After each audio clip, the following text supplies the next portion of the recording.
Okay.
Good evening, everybody. Assalamu alaikum wa rahmatullahi wa barakatuh. This is your host, Preacher Moss, the host of the ShOUT show. Today's episode will focus on current events. I know I've taken time out to talk about fun stuff. I've taken time out to talk about some serious stuff, coronavirus, health, creativity. But today's show is about life, the preservation of life and the taking of life. Our focus will be on George Floyd from Houston, Texas, murdered by Minneapolis, and I say murdered. He wasn't killed, he was murdered by Minneapolis police just a couple of days ago. A lot of us witnessed, if you haven't seen it. I'm not even going to tell you to go watch the tape. It's disheartening, it's disturbing, but it's endemic. This is something that has been happening for quite a long time, and I felt compelled, as a matter of fact, to speak to you about exactly what's going on because it's strategic. I believe that if you took the time out, you can go around all 50 states and you can find at least one example or two examples of this exact same thing happening. It just didn't get media attention. Let me state for the record, Mr. Floyd was 46 years old. I'm going to state that I am 56 years old. Let me tell you where that is in the scope of things. Lifespan, life experience. When you get to be 46 years old, you're kind of on the other side of life. The things that are dangerous, you know they're dangerous, and so you tend to stay away from them. At 53 years old, you were thinking about how you're going to enjoy maybe the last 20, 30 years of your life. Mr. Floyd won't be able to do that. And I'm going to tell you why. In America, there's a law on the books that says that you can't kill a black man. But there's no law on the books that says you can't kill a nigger. And brothers and sisters, I don't use the word lightly. But they killed a nigger in their eyes. And I hope maybe someone has this discussion with other folks because this is really, really important. This is a very good friend of mine, Brother Umar, who's doing incredible work. And he can probably articulate this a lot better, dealing with the homeless. What we are overlooking conceptually, keep in mind I'm an artist. I have to look at things creatively. What we're overlooking is the fact that the word nigger is not a word in and of itself. It's a destination. The word nigger is a destination. It connotes that you are in a different place. I have moved you from a different place, from your human being or your human character, your excellence. I've moved you into this place that I can box you in. It's called nigger. And for all the protests that are going on, I want everybody to pump the brakes. We're very emotional right now. And I'm saying this because we're emotional, but it's a strategy. The emotion is to get you tired. The emotion is to get you conditioned to the things that you're seeing. When you watch this police officer with a knee on a man's neck as he cried for help, I talked yesterday about nuance. When someone is trying to kill you, there's no nuance. Forget what you see on TV with long poetic speeches, romantic speeches, and before I kill you, it is death. This is the thing. This brother was on the ground pleading for his life. There's no nuance when you are pleading for your life, brothers and sisters. I saw some things going around on Instagram with Brother James Baldwin. We talked about we're dealing with a moral monster. I wish he was here now, because we're not dealing with a moral monster anymore. Because these people don't care about morals. We're dealing with a legal monster. Just so you guys know, the people that practice oppression, particularly white supremacy in the United States, they have no moral center.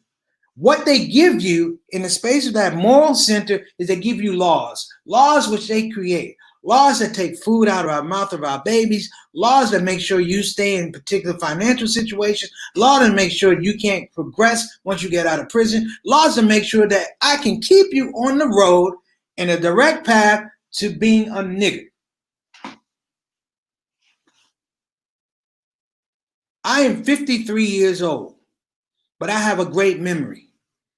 I might not be able to find where my keys are right now, or I might stutter if you tell me what day it is of the week or you ask me, but I remember things. I remember Terrence Johnson, look it up. Terrence Johnson in Prince George's County, Maryland. Why is this important? He killed two white cops who were trying to take his life. He took a gun, shot one, shot another. He did 17 years, people. He was a child who was 15 years old. They tried him as an adult. They gave him a bond of $1 million in 1976. Never been done before. Never been done before. They charged him with manslaughter, and then they charged him with the use of a firearm in a felony. He was trying to save his life. And here we are. It's the same thing. This is not something new to Minneapolis. This is not. A brother and his woman were in a car, and she videotaped him being shot, dying on film. And the tactic is to make sure that you are understood, make it absolutely clear that you understand that while there are laws there, those laws can't protect you. We can usurp the law. Let me tell you about racism, brothers and sisters. The greatest racist in the world is going to get you to stop loving the people that look like you. They're going to get you to stop believing in the people who have raised you up, the communities that you come from. And once you're separated, you're game. You're easy. I can get you. So you don't listen to the elders anymore. You don't listen to your mom and father anymore. You don't have that relationship with your brothers and sisters. The community is destroyed. I can get you then. What? I can take you to that destination. Stop using the word nigger if you don't know what it is. It's not a word anymore. It's a destination. When you come out of prison, that's what you are. If you upset people, that's what you are. If you're a free thinker, that's what you are. If you try to liberate your people, that's what you are. And this society will try and take you there irregardless. Terrence Johnson was a 15-year-old kid long before George Floyd. Long before Brother George Floyd. Richard Pryor, one of the greatest comedians of our time. Look it up. Richard Pryor chokehold. And he talked about the Long Beach police having a chokehold that killed black men. We laughed then. And he said, black folk are laughing, and the white folk in the audience going, we don't know what you're talking about. Because that's the essence of black life. Black Lives Matter back when Richard Pryor was doing it, but we laughed. And Richard Pryor was a visionary. Richard Pryor was part of this chain of this commission that came from Dick Gregory to Richard Pryor, and all those comedians were woke. All of these guys were very clear. I don't want to hear arguments about who's the greatest comedian of all time, who's the greatest activist, who had the vision. And now we sit here in a scenario where we we react to another death. We will celebrate them later in their life. But the only reason we celebrate them is because we can't get them back. Death is final. And when you start looking at these things, brothers and sisters, there's a lot of stuff that doesn't happen. There's a brother in Texas. A brother in Texas turns himself in for DWI. He's supposed to be in jail 2 days to get off the DWI. He's a veteran. He served in 2 wars, two tours of duty overseas in Iraq. He comes back for DWI. He winds up dead. No pre-existing condition. They said he had sickle cell. The guy told him before he went into the prison, I have PSTD. And they don't listen. This guy, to the point he's not breathing. Watch the video. Are you aware that we're watching a lot of video these days of the loss of Black life? But there's a situation, there's a strategy there. They're going to numb you to the fact, to the idea that you can't do anything. You can't help. If you watch the George Floyd video, all the people could do on the sidewalk was yell and scream and protest. Nobody could walk and take this officer's knee off that man's neck in a dying situation. No one felt the courage. No one felt the moral outrage to go do that. Why? Because you're still dealing with the law. The law. Let me tell you something, people. There are a number of books, a number of laws on the books going all the way back to the time of slavery that are still on the books, that are clearly disadvantageous to a particular group of people, Black people, call it what you want, but they're still on the books. Because for every George Floyd, for every Terrence Johnson, for every Ahmaud Arbery, and the list goes on, what we can't do is get these laws off the books. And because you can't get the laws off the books, this thing will continue. This thing will continue unabated, until you will become more and more and more exhausted. You know who you haven't heard speak? Your leader. The president doesn't speak. He hasn't even offered an ounce of compassion. Not for George Floyd, not for Ahmaud Arbery, not for a whole lot of people. And you say, why is he silent? I'm going to tell you why. He's trying to get elected. You will be so disenchanted, disengaged from the political process because of these laws that continue to stay on the books that you won't act to save your own lives. We will be in the same situation. This is an administration that's figured out a formula to make sure every Black man, every Black woman, every Black child, every Latino will wind up in that destination. Not the word nigger, the destination nigger. You can't move. You can't breathe. It's a prison without walls, brothers and sisters. And if you buck the system, then the worst thing they can do is kill you. And it's inherent. It's inherent. It's insidious. I'm going to tell a story. I hope my mom's not watching. I'm going to tell a story, brothers and sisters. I had to go to summer camp one time, and I was really excited. And I went with my neighbor and his sister, Terrence Brown and Tyra Brown. And we went to this camp in Baltimore. And we went up there, and it was a Black-owned summer camp. And I was excited. Horses. You see where I'm going with this, right? I was so excited. Now, we were coming from the suburbs. The rest of the kids were coming from Baltimore, inner city Baltimore. And we immediately clashed because we weren't having the exact same thing. And I watched my friend be terrorized and bullied day in, day out because he was light-skinned. He was Cab Calloway light-skinned, and they bullied him day in and day out and day in and day out and day in and day out. I saw him fight every darn day. People picked on him. But he was still my friend. But even then, I'm almost like that person on the corner sitting back watching Floyd get choked out because I'm unsure. I'm a child at this point in time. And I got called down by my camp counselor. I remember his last name. His name was Randall. And I thought the world of Randall. I thought he was so cool. So cool. I thought Randall, I was like, hey, Randall, what's going on? And they called me down with another counselor to mop up this area in this little office space. And I'm like, well, all the other kids are going, horseback riding, frisbee, da-da-da. But I said, okay, I'll do it. And I mopped it. And I remember they kicked over the bucket and said, do it again. And they kicked over the bucket and said, do it again. And then I had to fight another kid. They brought another kid in. They wanted me to fight this other kid. I'm like, why am I fighting this kid? That's not it. And it was just torture. It was physical assault, mental abuse. It was everything.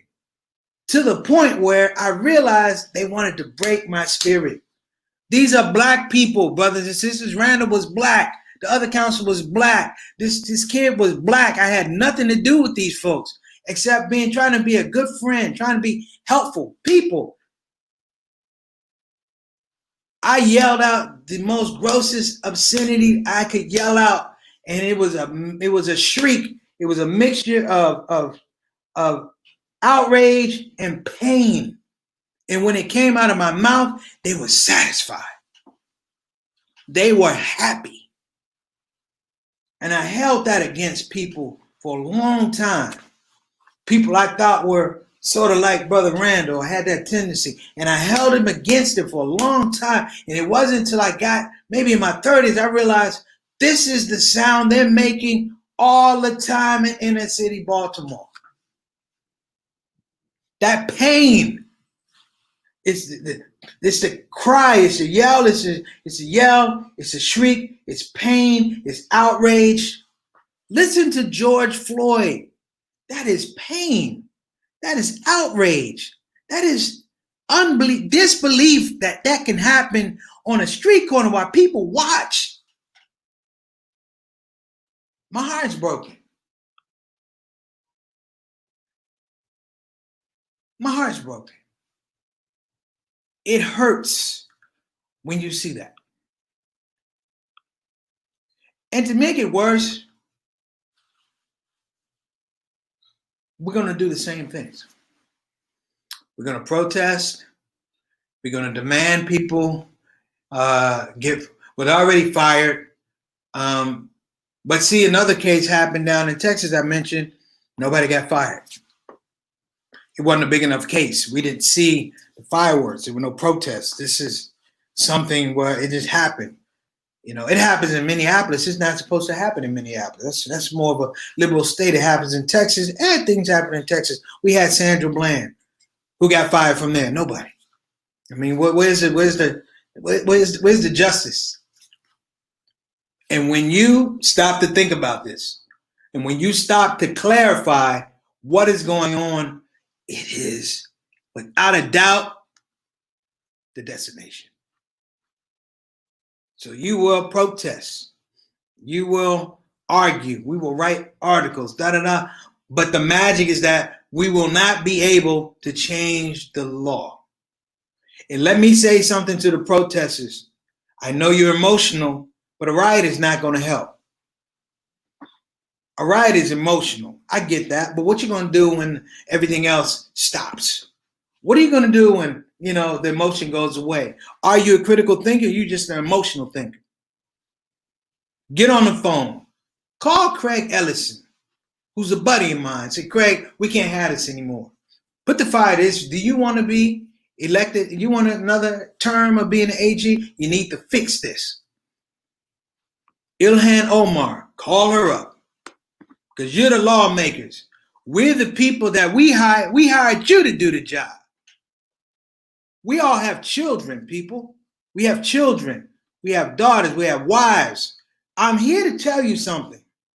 The biggest thing in America, two biggest things in America that they can't stand is somebody that beat their system, they beat their moral laws, and they beat their legal laws. You're talking about the African American and the African American Muslim. They can't stand us. They can't despise us because every day we tell them we beat you with God. And every day, guess what? We're still going to beat you with God. I don't know Mr. George Floyd. I know he's from 3rd Ward. I know what's down in 3rd Ward. Masjid Ward-Din Muhammad.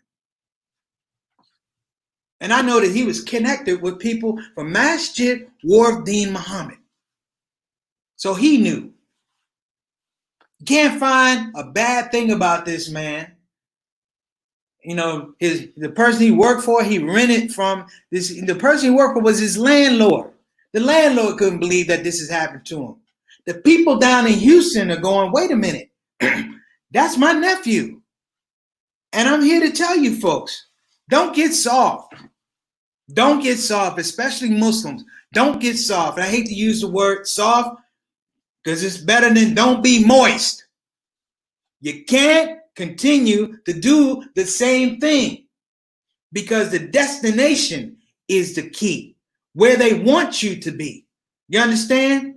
See, when you have a riot, guess what? That signals lawlessness. You know why I always say that the KKK and people like that will come around at night to black neighborhoods? Because the black neighborhoods didn't have the protection of the law. You ever notice why the police never showed up when they had cross burnings? Because damn it, the police were wearing hoods. Clearly, I'm upset. Clearly, I'm agitated. But clearly, I'm trying to be fair-minded. All police are not bad. But damn it, the laws they give these police to do their jobs are horrible. Footnote, Terrence Johnson did 17 years, earned his degree at Morgan State while he was in prison, came out, tried to do Howard Law School. He was institutionalized. He couldn't figure it out. I see Terrence Johnson at 15. I see myself at that little kid in that camp fighting black people. I don't know why. They just wanted to see the joy of my spirit broken, meaning it was broken and they broke it. That was the only relationship we could have. I never saw them again. But it scarred me as a child. It scarred me in terms of how I looked at my own community. It scarred me in terms of my faith. This was a Christian camp. How are we doing this? Clearly, there's a plan. Clearly, when I look back, I now have empathy for those people that beat me up when I was at that camp, that punched me, that socked me when I was in that camp, that drove me to physical exhaustion and mental fatigue, mental stress when I was at that camp. And I realized they were already at that point. They were just trying to pull me there. By the grace of Allah subhanahu wa ta'ala, I moved on. But the thing that breaks my heart, is that we put this on television. This is folly. The death of black life is folly. We literally sit around thinking, when's the next one going to be? Watch the tape of Richard Pryor talking about a chokehold that police used in the city of Long Beach, California. It's so casual, you would overlook its genius. Its genius is he's telling you that they're killing you. That was 1978, people. This is 2020. I'm not a fool. You're not a fool. What is it that seems to hold this thing together? Let me give you the backstory or the end part or the epilogue of Terrence Johnson. Terrence Johnson experienced unprecedented trauma that required him to defend his life. He killed 2 police officers. Let me tell you a little bit about Prince George's County back then, and I'm going to tell you about Washington, D.C. while I'm on it. We're going to run a little long today. You see, back in Washington, D.C., as well as Prince George's County, Maryland, the suburb outside of D.C., and just so you guys know, at the time, it was considered one of the biggest black suburbs in the world, but it was not. It was the least wealthy in the state of Maryland. Folks, I'm going to give it to you straight. At that time, they were fighting to have desegregation of the police force in Prince George's County. So the white guys that got killed, they were both sons of police officers. You know what Terrence Johnson said in his transcript, in his notes and the transcribed notes? He said, what did he say? He said they were trying to break my neck. Eric Garner, break my neck. People, let me tell you something. This is morbid. What happened to they just shot a black man? What happened to billy clubs? What happened to tasers? That boot on the neck, that knee on the neck is a boot on the neck. I'm going to drive you from being a black man. I'm going to make the destination. Being a black man, that's legal. The illegal thing I could do is I can make the destination for you to be a nigga. I will spend the rest of my days. I will spend the rest of my days talking about this because clearly, people are literally getting away with murder. They're getting away with murder. And people would tend to think, you know what? I'm sorry. Preacher off base. No, I'm not off base. I'm a visionary. I'm a school teacher. I taught in the inner city. I saw a public school system try to make young black kids, put them on the track to being that nigga. Jeremy Clark, I talked about. Jeremy Clark, one of my first students I ever taught, doing 32 years. What do you think they call him in prison? Mr. Clark? They give him a number. They take away from him. And the killer part of this, is we know better. I got somebody on from Germany. Yes, sir, brother. Thank you for coming. From Germany. Let me tell you how it rolled in Germany for the Jews. Okay? It was systematic. Hitler wasn't that smart. He was evil, but he wasn't that smart. But let me tell you what they did. The powers that be, and here's something about entertainment, the power of entertainment. It started with the fact that they knew that they could change the image of people. And it started through cartoons. It started through cartoons. And they would take the features of Jews and they would make the features look more and more like rats. So Jewish people look like rats. They didn't look like human beings. Thus, it was easy for you not to treat them as human beings. Now, before we get further on that, before that time, guess what? The black man in the United States was the epitome of cartoons. You can find it now with the bugged out eyes and the big lips and the nappy hair and the big butts. When you look at the dialogue bubble, it's like they couldn't speak English at all. They would say, I don't know the hair, boss. Step and fetch it. Amos and Andy. These are the tools that made you feel like that's the people I'm supposed to aspire to be. What I'm here to tell you, as George Floyd laid on that ground dying and the man did nothing to help him except put more pressure on his neck, you know what? The picture was, this is what you should aspire to be. Obedient. And I told everyone here, one of the problems of being in America for the black man is you're going to spend your whole life waiting for white people to give you permission to exist. And it's not even real white people, it's white laws.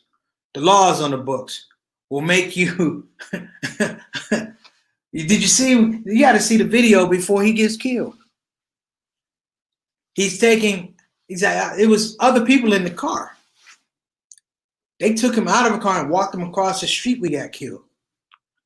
So it was even the parading of this man across a busy street with traffic, arrested here. They put handcuffs on him. They walk him over there. And he's killed.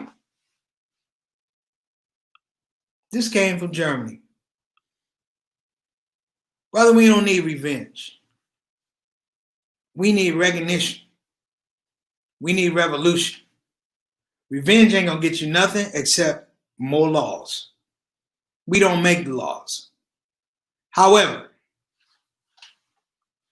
there is some genius to what I'm about to say. It's not my genius. It's not my thoughts. The Honorable Elijah Muhammad said that we need to withdraw from these people. That we need to, and Malcolm X said the same thing, we need to withdraw. He didn't say for segregation, he said separation. We need to look at separation. And when I say separation, I don't mean not, are we not going to deal with them? Take your resources. Take your human capital. And until they're willing to do right by you, and they ask for permission to serve you, we don't need to deal with them anymore. The clarity is in my heart. The infection is in our communities. That infection is a serious infection, because that infection works two ways, meaning it keeps us poisoned, but it keeps other folks from going, we don't want to go over there and help. We look from afar. That affection is in that videotape, Mr. George Floyd. He's dying. That's the poison. But the other people are, if I jump into it, guess what? I'm going to get poisoned too. You never saw the people who actually got out of the car with Mr. Floyd before he was choked to death. I don't know what happened to those folks. I have an idea. If they want a videotape. I bet you they were like, you better get this story straight for the media about what happened. He was on drugs or he was distressed, but it's going to be anything other than we were immoral in this particular situation. I don't want to put a broad brush on things, but this happens all the time. Happens all the time, folks.